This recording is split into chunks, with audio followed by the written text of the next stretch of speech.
다음은 여기 구축도 봐야 하는지를 질문 주셨는데, 대구 북구를 이제 임장을 하고 있어요. 대구 북구는 제가 이제 그 시세 따다 보면 정말 이렇게 구축단지들 자잘한 게 많은 동네도 없구나라고 했던 지역 중에 하나예요. 실제 이 매매가가 이제 엄청나게 싼 곳들도 있거든요. 1억대 구간에 있는 구축단지들도 엄청나게 많아요. 근데 저는 그 시세도 다 따봤거든요. 근데 집값이 너무 싸니까 폭등장이 폭등장. 외곽에 있는 구축은 집값이 20, 30%가 올랐어요. 따라서 너무 이제 저가치 단지여서 좀 애매한 부분이 있었지만 이런 시장들도 여러분들이 임장을 하거나 하면서 배울 수 있는 부분들이 있어요. 그런데 이분이 이제 질문에서는 00년식의 이제 구축, 90년 구축을 이제 임장을 했고 그때 어느 정도 이제 가이드를 주셔서 그것들 열심히 하고 있는데 하위 생활권의 구축 단지 임장할 때 어떤 점에서 바라봐야 되는지 모르겠다. 모든 임장이 의미가 있지만 후순위 생활권의 이제 구축 단지들을 보는 게 어떤 의미가 있는지 투자를 어떻게 연관을 지어야 되는지를 고민하셨어요. 자, 임장이라고 하는 것은 실은 더 좋은 자산을 사기 위한 노력인 거잖아요. 그쵸? 그래서 더 좋다라는 개념은 실은 많은 곳을 가보고 저평가 여부에 대해서 판단이 가능할 때 투자를 진행을 하는 거예요. 대구 북구를 봐야지 대구 중구와 달서구가 가지고 있는 장점이 확실하게 보이는 겁니다. 생활권의 우선순위랑 단지 선호도 부분에 정렬이 돼요.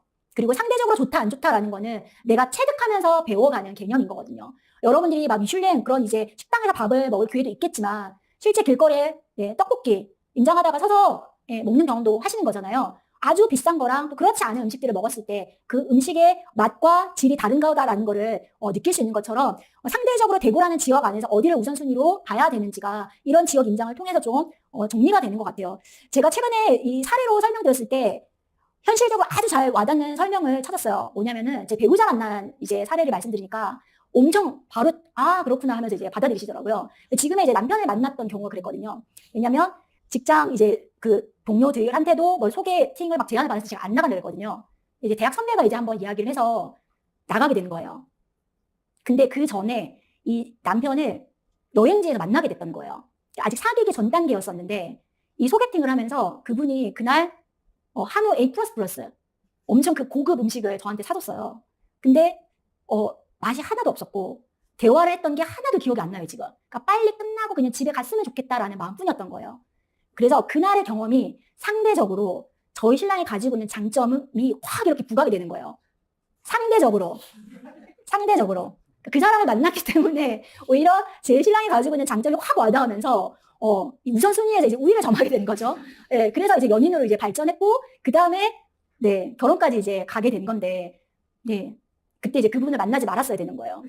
그래서 너무 더 아는 사람을 만나니까 이 사람이 더 가진 장점이 확 부각이 됐던 건데 좀 더 괜찮은 사람을 만나도 됐지 않을까? 지금처럼. 그러니까 어제도 제가 이제 강의 준비하고 이제 식사 담당하면서 데이트 겸해가지고 이제 밥 먹으러 가면서 아이들 이야기하다가 제가 농담처럼 이야기했거든요.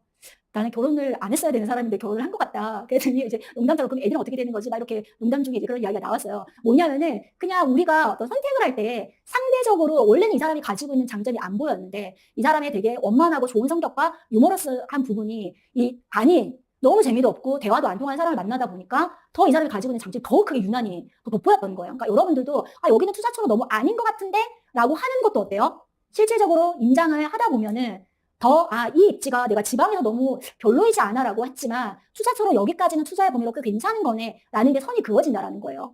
여러분들이 하위 생활권이 이제 구축 단지들에 이제 임장을 하실 때는 저는 어떻게 했냐면요. 이런 지역을 갈 때도 내가 이 지역에 되게 단지들의 개수가 되게 많은데 임장의 임계점을 넘어보겠다라고 생각을 했던 것 같아요. 저한테는 인천이 그랬어요. 인천에 제가 임장주로 배정받았던 곳이 미추홀구였어요.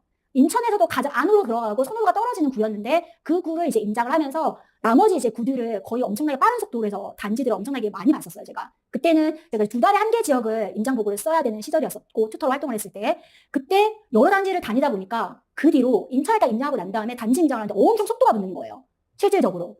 네, 그래서 여기에서 이제 내가 단지 임장의 벽을 넘었구나라는 거예요. 여러분이 한 달 동안에 어떤 지역을 갔을 때 여긴 투자처가 너무 아닌 것들도 그냥 양적인 걸로 좀 채우는 시기로 활용하셔도 타 지역을 임장 갔을 때 도움이 되는 부분이 있다라는 거예요. 이걸 뭐 투자할 수 없는 건데 봐야 되냐 안 봐야 되냐라는 거는 그런 부분이 있고 개인적인 시간이 정말 안 된다라고 하면 좀 더 연식이라든지 이런 것들 압축적으로 보시는 게 맞겠지만 가능하다라고 했을 때는 두루두루 보시는 게 도움이 되고요. 투자의 어떤 가능 범위와 그 다음에 연식에 대한 이제 기준을 설정을 하는 부분에 있어서 이 지역 안에서는 얘가 연차가 지나면서 지역 주민들이 이제 외면하는 그런 생활권이 됐구나라는 거를 체감을 하실 수가 있어요. 그러면 저가치 물건을 내가 투자금 적다는 이유만으로 들어가는 위험성을 또 줄일 수가 있는 거죠. 그리고 실제 저도 너무 아는 지역을 임장을 가면서 아, 내가 이론적으로 저가치라는 기준을, 그런 용어들을 들었는데, 저가치야말로 이런 단지를 두고 말을 하는구나라는 거를 현장에서 딱 느끼게 됐던 것 같아요. 예, 그런 부분들을 좀 남기는 임장이 되었으면 합니다. 이탈 수요들이 어디로 지금 다 빨려 들어가고 있는지를 보셔야 돼요. 구축 안에서 어떤 사람들만 남아있고, 이 원주민들이 실거주하기 위해서 진입하는 생활권과 단지가 무엇인지를 찾는 걸로 활용하시면 좋겠습니다. 다음은 지역 분석에서 선입견 없는 이제 지역 분석 부분인데, 선입견에 대한 질문으로 했을 때 인보를 쓰면서 생각을 얻는다는 게 아주 중요하다고 배웠고, 그렇게 쓰려고 이제 노력을 하고 있는데, 앞마당 옆에 위치한 구나 지역을 살아봐서 아는 곳일 때, 혹은 강의에서 나온 지역의 경우에는 이런 걸 선호해야 하면서 정답을 먼저 정해놓고 그 안에서 근거를 찾는 느낌이 든다라고 하셨어요. 사전 임장 보고서의 마지막에 가서야지 강의에 나온 노소들 이외에 이런 노소들도 있겠구나라고 이제 생각을 하는데, 이런 부분들을 좀 지역을 바라볼 때 어떻게 하면 선입견을 좀 빼고 볼 수 있는지를 안내해 달라라고 하셨어요. 자, 여러분들 지역 분석의 실제 끝은 언제 이제 끝나는 거냐면, 매물 임장까지 진행해야지 선입견을 확실하게 걷어낼 수 있는 겁니다. 그래서 매물을 보는 게 되게 중요해요. 왜냐하면 단지 임장하는 것만으로 내가 파악되지 않았던 것들이 매물 임장을 하면서 파악이 되고, 여기 이 단지 진짜 투자해도 되겠다라는 기준이 섭니다. 눈으로 직접 확인하면서 지역 안에서 투자 단지를 뽑는 것까지 가야 되는 거예요. 그러면 선입견 있는 지역 분석의 이제 문제점은 최상위 구에 비해서 하위 입지인데, 나의 투자 경험이 아직 많지 않은 상황에서 여기 땡땡 광역시 무슨 구는 별로야 X 하면 그냥 임장 다닐 때도 그냥 이번 한 달은 그냥 뭐 새롭게 뭐 임장하고 인보만 쓰자 이렇게 하면서 그 지역을 지나치신 분들이 실제 있거든요. 근데 지나고 보면 주변 사람들이 뭐 투자로 막 들어가고 있었던 거예요. 그런 경우들이 종종 있어요. 투자로 접근하기 좋은 시장 안에서 기회를 놓칠 수 있어요. 구의 타이틀은 조금 애매하지만 그 안에서 신축 선호도가 있는 단지는 진입할 수가 있기 때문이에요. 선입견이 없는 지역 분석이 가능하려면은 좋다 나쁘다의 감정을 여러분들이 일단은 걷어내야 되는 거예요.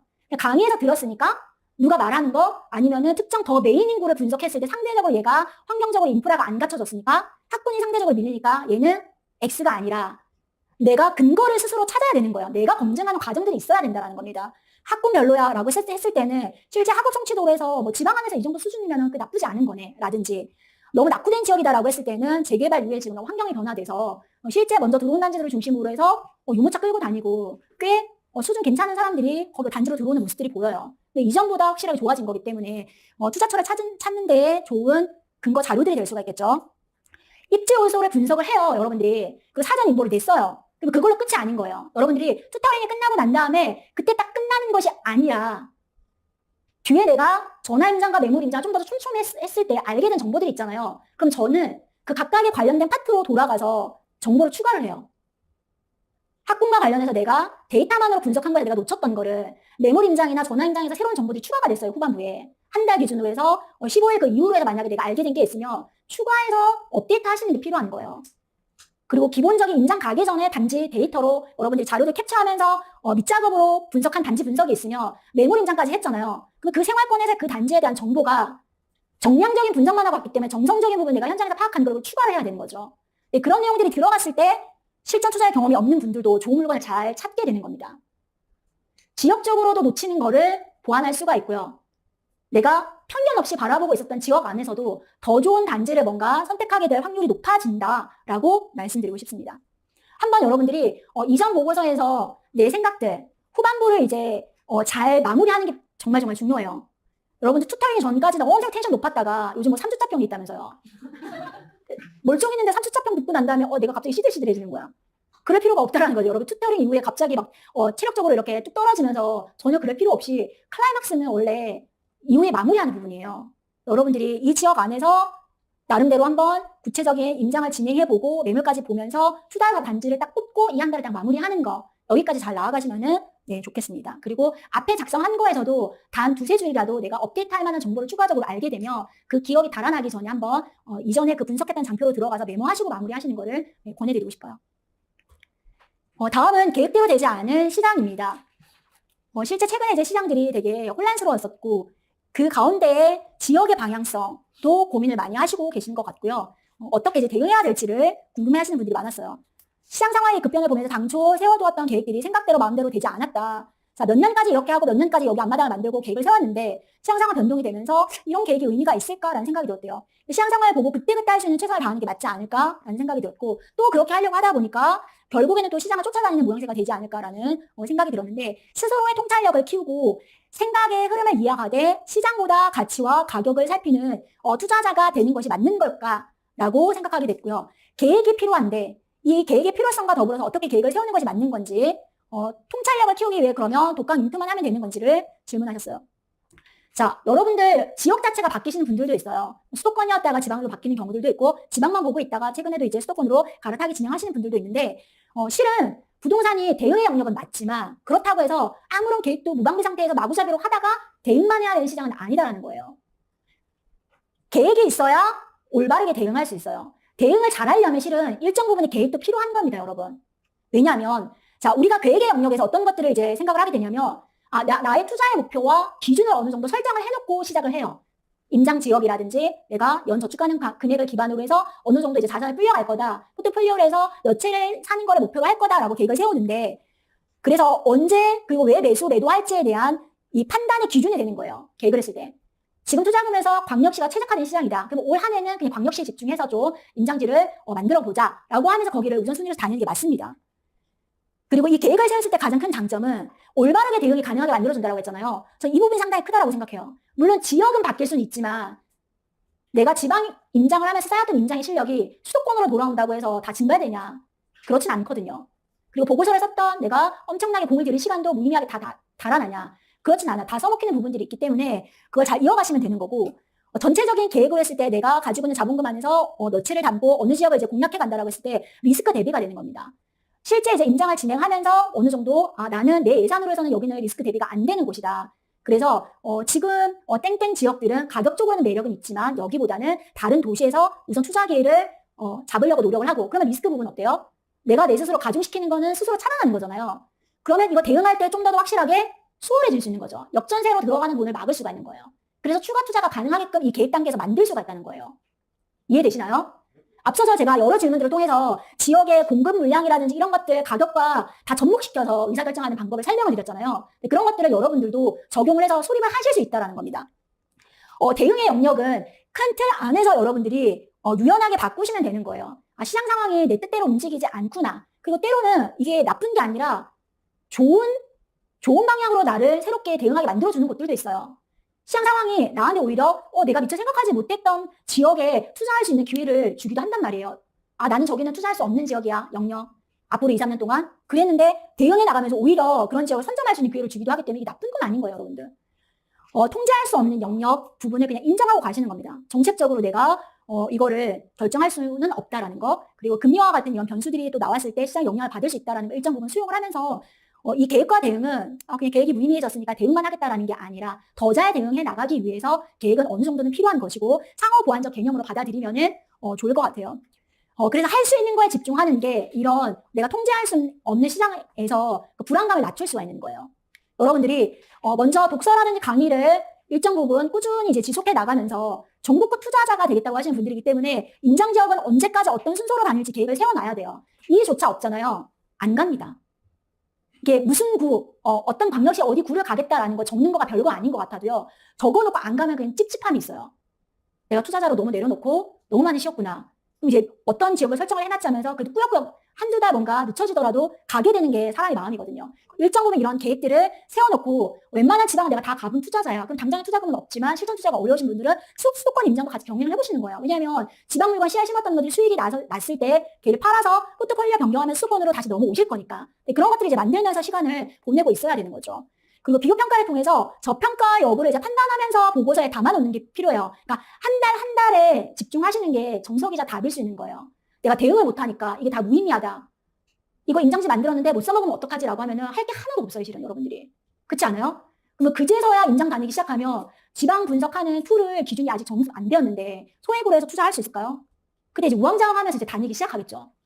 미리미리 이걸 만들어 놓는다라고 생각하시면 좋을 것 같고요. 포트폴리오 변경을 할 때 빠른 판단에 일단 근거가 될 수 있다라고 생각을 하시면은 좋을 것 같아요. 그래서 현재 내가 투자했던 것과 연애 저축 가능한 금액을 기반으로 해서 조금 더 가깝게 가능한 지역을 설정하시고 다니면 되는 거예요. 근데 내가 만약에 지방을 2채를 진행을 한 사람이에요. 그러면 굳이 3억을 또 지방을 투자할 필요는 없잖아요. 수도권이 취약하니까 그런 분들은 수도권 이제 임장지를 좀 주력하면서 만들어가는 것도 방법일 수가 있는 거죠. 이런 이제 보고서로 해서 잘 작성하는 단계에 한 달 한 달 이제 집중하면서 실전 투자로 이어가시는 거를 추천을 드리고 싶습니다. 다음은 투자할 수 없는 투자자입니다. 당장 투자할 수 없는 상황인데 청약 당첨이 되셨대요. 내년에 잔금을 쳐서 입주를 해야 되기 때문에 지금의 앞마당을 만드는 수준을 어느 정도까지 해야 하는지 궁금하다. 앞마당을 만들면서 쌓은 실력이 실제 투자할 수 있을 때 나타난다고 하는데 머리로는 알지만 그냥 받아들이기가 좀 어려운 부분이 있어요. 어떤 마음으로 투자 생활을 해야 되는지. 종잣돈이 부족해서 지금 안 되시는 분도 있고 모아가면서 해야 되는 분, 아까 말씀드렸다시피 아니면 다 써버린 경우 역전세 대비해야 되기 때문에 돈을 일부 들고 준비해야 되시는 분들도 있으시단 말이에요. 저는 근데 이분한테 죄송스럽지만 이렇게 말씀드리고 싶어요. 실전반까지 해서 내가 여기까지 와서 이 고생을 하고 있는데 내가 이거 신청해서 이렇게 고생하는 이유가 뭔지를 스스로 한번 생각해 봐야 돼요. 내가 당첨이 돼서 저는 임장제 집중이 안 됩니다. 돈이 없어서 지금 임장제 집중이 안 됩니다. 라고 말하실 거면 저는 실전반 오시면 안 된다고 생각해요. 솔직히. 고생을 작정하고 오신 분들이잖아요. 근데 계속 이걸 마음에 부대끼는 상태에서 이 강도 높은 정규 과정을 여러분들이 이수하고 있다는 거는 그냥 한번 스스로 중간중간 만약에 어떤 강의를 들을 때 이도저도 아닌 상황이 되면은 아무것도 안 하고 있으면 불안하니까 이거 내가 하고 있나 스스로를 한번 되돌아봐야 돼요. 그러니까 어떤 때에는 텐션 높게 하실 수도 있고 안 할 수도 있는데 체력적으로 부담이 되거나 개인적인 상황상 근데 이게 너무 장기화된다. 왜냐면 내가 입주도 해야 되고 그다음 투자할 수 있는 기간이 이제 길어진다라고 했을 때 이런 모양 질문의 내용은 조금 다르지만 집중이 잘 안 돼요. 언제 투자할지 몰라요. 이런 식으로 어떤 마음을 다잡으면서 가야 될지 모르겠어요. 라고 질문 주신 분들이 지금 진짜 많았어요. 그러면 그냥 막연히 내가 안 하고 있는 게 불안해서 이걸 하고 있는지를 스스로 한번 생각해 봐야 돼요. 오히려 이런 때 그냥 제대로 휴식하시는 게 맞는 거예요. 휴식기를 제대로 가지면서 재충전하고 체력적으로 끌어올려서 더 잘 집중하시는 게 맞는 거지. 하는 것도 아니고 안 하는 것도 아니면은 지금 실제 여러분들이 비전보드에 써놓은 금액을 과연 내가 달성할 수 있는지를 스스로 돌아봐야 되는 거예요. 내가 비전보드에 써놓은 금액을 나는 충분히 달성할 만큼 최선의 노력을 다하고 있다고 생각하시는 분 손 들어보세요, 지금. 네, 아무도 안 들으시죠? 네, 온라인으로 듣고 계신 분도 한번 여러분들이 스스로 되돌아보는 거예요. 엄청 여러분들 금액 엄청 높게 지금 설정하시잖아요. 요즘 10억 들으시는 분들 거의 많이 없더라고요. 예. 최소 30억, 40억, 50억 구간인데 그만큼 달성할 만큼 내가 갈아 넣어서 하고 있냐. 그러면 목표를 낮춰야 되는 게 맞는 거예요, 솔직히. 그리고 입주할 때까지라든지 내가 어떤 특정 시기에 가정을 돌보거나 회사에서 승진이라도 하면서 이걸 하는 게 맞는 거지. 이도저도 아닌 상황에서 여러분들 이걸 하면은 같이 힘들어져요, 여러분들. 정말 내가 큰 돈을 담고 싶은 마음이 있는지를 돌아보는 게 필요하고요. 갈아타기 방향으로 갈 건지 그리고 연 저축 금액을 바탕으로 해서 투자를 해나갈지에 따라서 임장 지역을 설정해서 최선을 다해가는 게 필요해요. 두 번째는 투자할 수 있는 시간만큼 투자할 수 없는 시간도 길어요, 실제 여러분들이. 길게 보면. 처음에 촘촘하게 1년에 한 채씩 투자했던 사람도 규모가 커지면 이걸 운용해야 되기 때문에 특정 시기에는 투자를 할 수 없는 그 긴 구간들이 있단 말이에요. 여러분들이 그런 구간을 그럼 과연 어떻게 버틸 거냐라는 거죠. 근데 실은 그때 사람들이 많이 이탈해서 나가요. 중도 포기를 많이 해요. 근데 저는 투자할 수 있을 때나 투자할 수 없을 때나 그냥 제 자리를 그냥 계속 굳건히 그냥 지키고 있었던 것 같아요.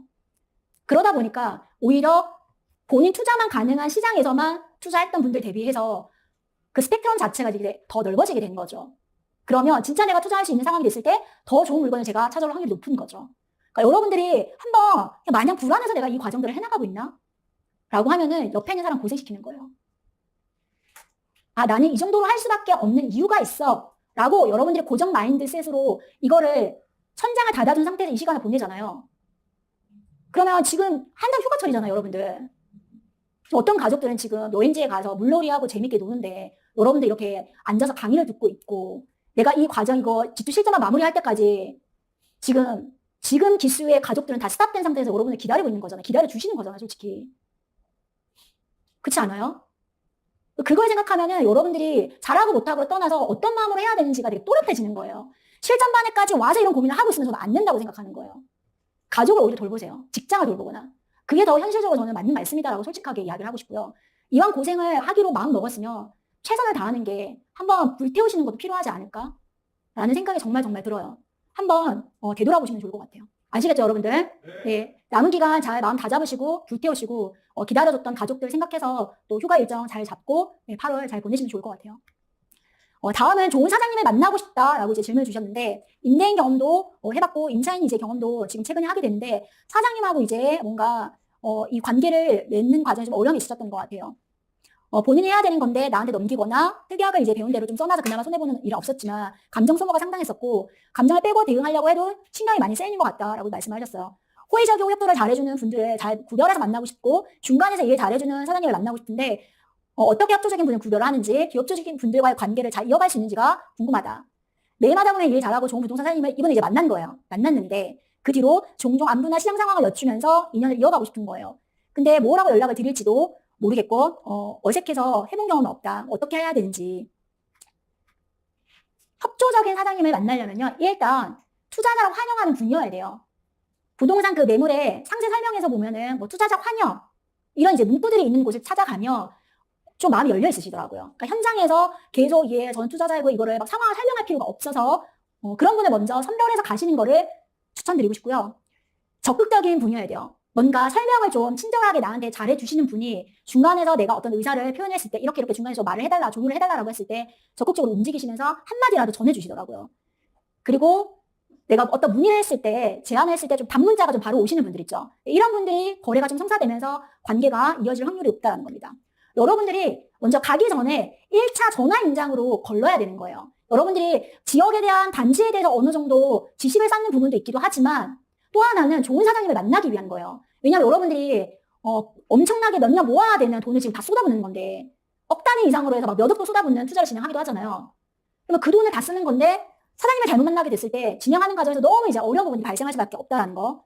전화 임장을 해서 어느 정도 적극적으로 친절하다. 그럼 현장 갔을 때 그럴 확률이 높아요. 너무 아니었는데 현장 갔을 때 너무 아주 좋았어요 하시는 분은 전자보다는 극히 드물다라는 거예요.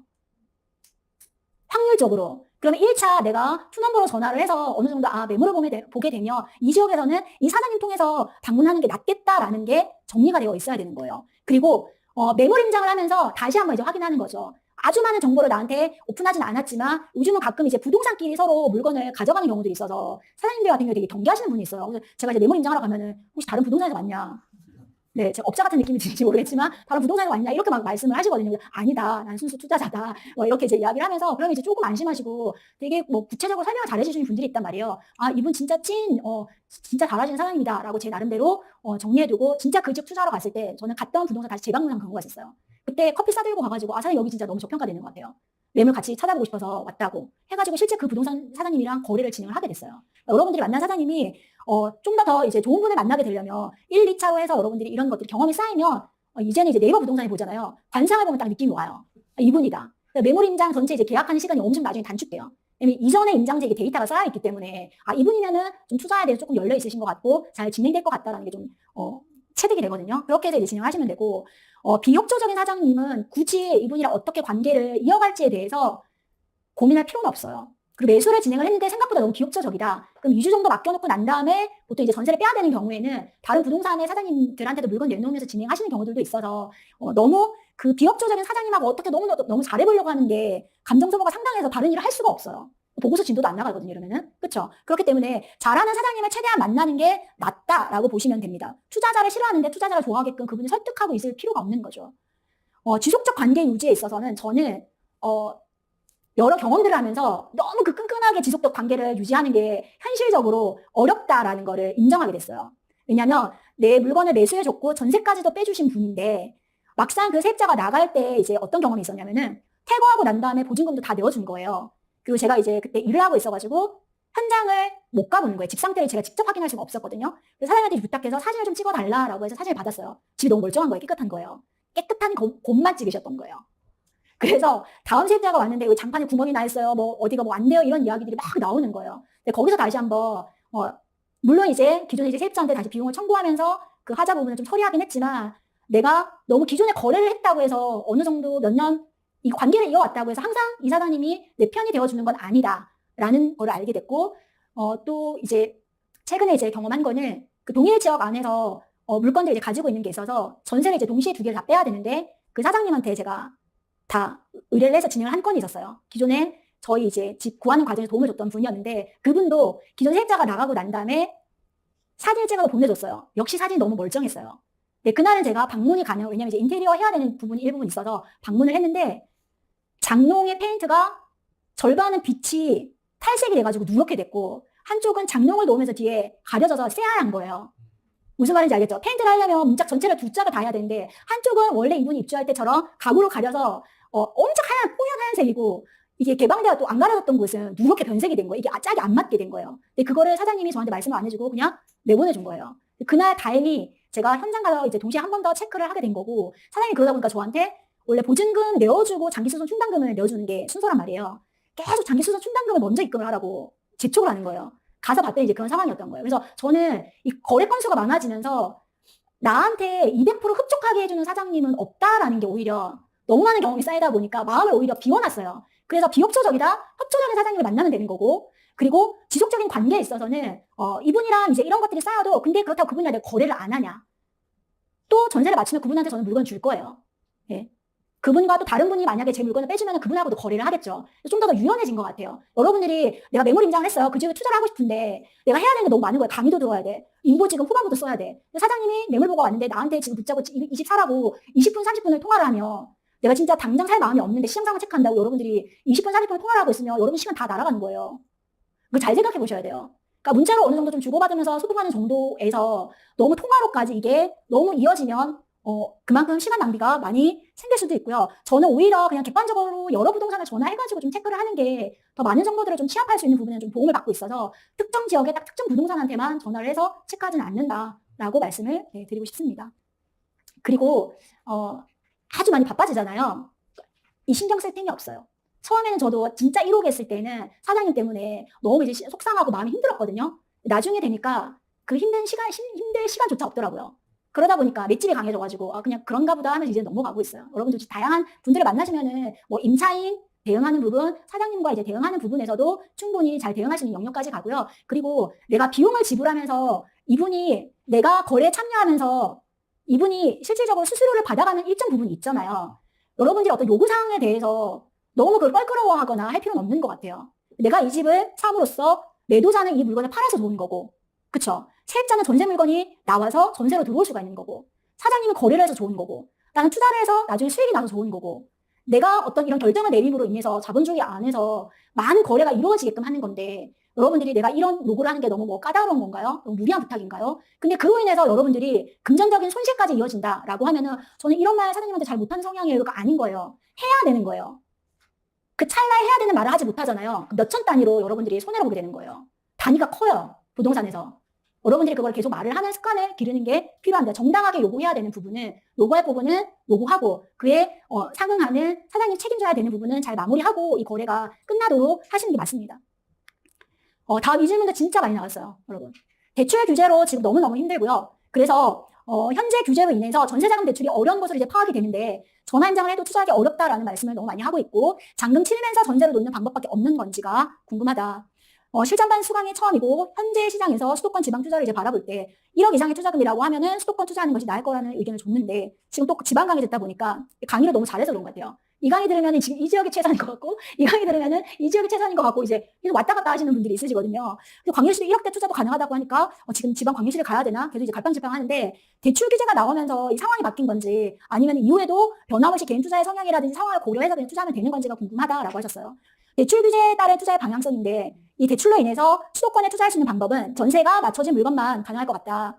이분 같은 경우 영웅이 주담대가 이미 있고 1호기가 있는 상태인데 이런 상황이 내년까지 계속되면은 전세 게임 물건을 추려서 투자 우선순위에 담아 나가면서 투자를 하는 게 맞는지를 질문하셨어요. 자, 조건부 전세자금 대출이 지금 나오게 되면서 많은 분들이 어려워하고 있어요. 실제 데이터로도 거래량 자체가 이전보다 많이 줄어든 건 사실입니다.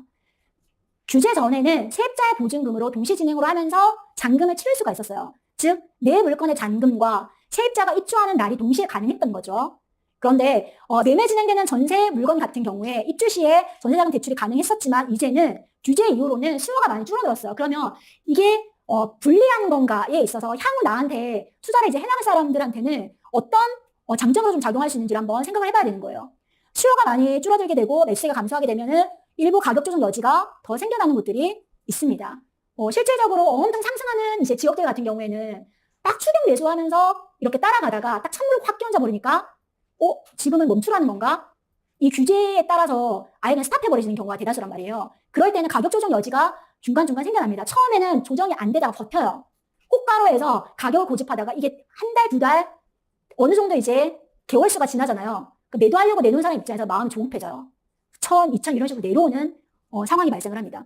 거래량 자체가 이제 감소를 하게 되면 결국 신규 전세 물량이 나오기가 힘든 지역들이 더 많아지겠죠. 지방 안에서도 공급이 점차 감소되는 곳들도 있고 수도권에서도 보면은 공급이 씨가 마른 곳들도 있는데 그런 곳들에서 더 전세 물량이 부족한 것들을 심화시키게 되면은 전세가는 어때요? 상승할 수밖에 없는, 이미 기존에 이전에 투자를 했거나 보유했던 물건들이 나오는 전세가는 올라갈 수밖에 없는 구조인 거예요. 그러면 그런 상황에서 내가 투자를 할 때 투자금 들어가는 거가 점차 줄어들 가능성도 있다라는 겁니다.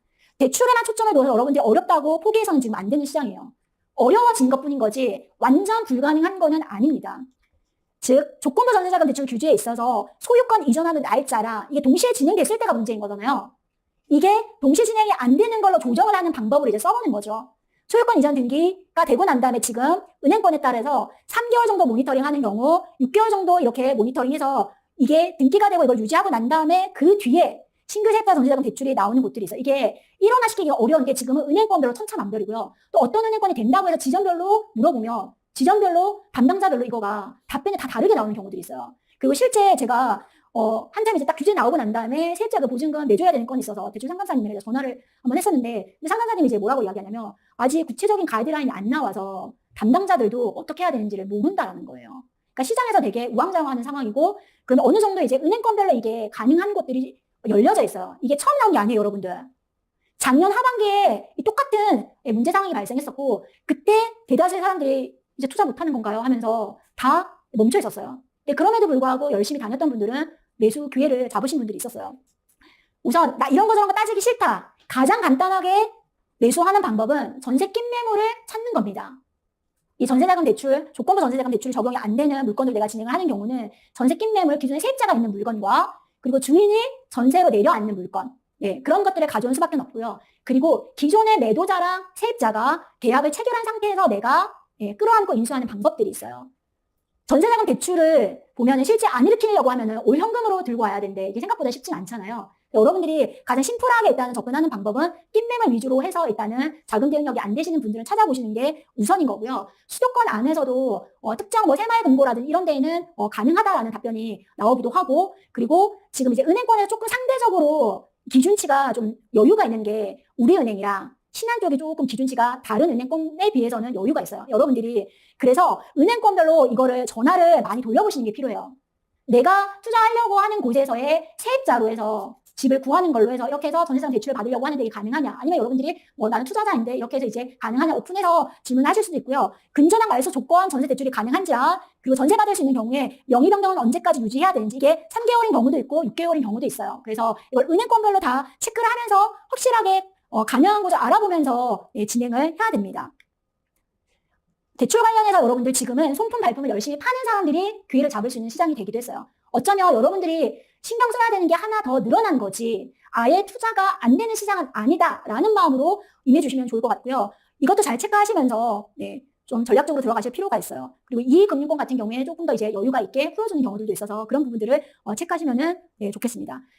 이 규제로 인해서 질문하신 내용 안에서 지역의 설정 자체를 내가 수도권을 보고 있었는데 지방으로 바꿀 필요는 없는 거죠. 수도권 안에서 이런 물건을 계속 찾거나 하면서 내가 대응이 되는 거를 충분히 체크하며 들어가는 게 필요한 거지. 이거 좀 어려울 것 같으니까 매매가가 좀 저렴하고 아예 다른 곳으로 가는 거는 의사결정상 맞지 않는 거예요. 그게 어쩌면 정부가 노린 거죠. 그렇지 않아요? 겁먹는 거잖아요, 그냥. 여러분들이 투자라는 걸 배웠다라고 하면은 내 금액에 최적화된 곳을 공략을 하고 이런 거 없던데요 하면은 없다고 생각하면 안 보여요. 여러분들이 최대한 많이 찾아보고 중간에 실제 이제 등기 넘기는 과정이랑 이거 날짜를 조금 조율하면서 본인이 협상을 해서 만들 수 있는 여지들도 있으니까 적극적으로 잘 찾아보시면 좋겠습니다. 다음은 3주택의 벽인데요. 3주택으로 이제 나가는 거에 있어서 월급 오기 전에 영업이랑 이 실거주 투자로서 중소도시를 이번에 이제 진행을 하셨대요. 3주택 투자에 대해서 확신이 서지 않아서 투자 공부를 이어나가는데 의지가 약해진대요. 그 이상에 대해서 투자하는 방법이 과연 지금 현 상황에 유효한가 질문을 주셨고 개인의 자금의 상황이나 투자 성향에 따라 달라진다고는 하겠지만 제 입장에서 3주택으로 유의미한 투자 결과를 낸 분들을 못 만났다라는 거예요.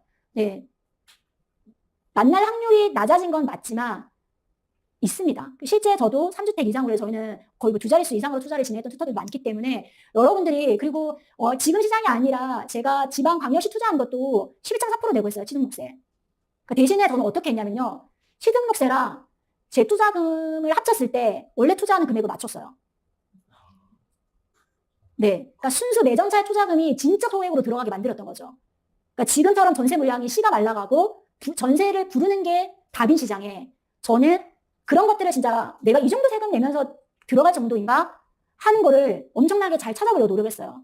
그러니까 8%를 내면서 넘어가야 되시는 분들도 있거든요. 그런 분들은 내가 8% 낼 만큼의 가치 있는 물건을 정말 최선을 다해서 찾았는지 한번 생각을 해보시면 되고요.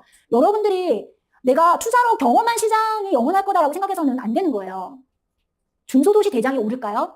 3주택 이상으로 이게 가능할까요? 내가 초보자 입장에서 나의 연차에서 아직 경험해보지 않은 시장인 거잖아요. 그럴 때는 먼저 그런 방법으로 성과를 낸 사람을 활용해서 그때 시장에서 개인적으로 복귀할 때 어떤 부분이 아쉬웠나요? 차라리 그런 조언을 들으면서 문을 두들기고 나아가는 게 필요한 거지. 내가 경험하지 못했던 영역, 경험하면서 여러분들이 체득하려면 어때요? 제 10평대 투자의 사례처럼 매도 타이밍 놓쳐가지고 어때요? 억 단위로 손해보시는 거죠, 뭐. 경험하면서 내가 항상 결론을 내리려고 하면은, 경험만으로. 그렇기 때문에 여러분들이 내가 경험한 시장이 전부다라고 생각하시면 안 되고, 이 방법이 가능할까라고 계속 의심하고 있어서는 안 된다는 겁니다. 우선은 바람이 지금 부는 방향으로 해서 역행해서 갈 필요는 없다. 지금의 시장을 설명을 드렸고요. 하지만 바람이 멈췄을 때 여러분들이 자유롭게 원래 가려고 했던 시스템 투자의 장점을 살리면서 여러 물건들을 담을 수 있는 시장이 올 거예요. 그런 시장은 순자산의 크기와 자산을 증식시키는 속도면서 확실히 유리한 거는 맞습니다.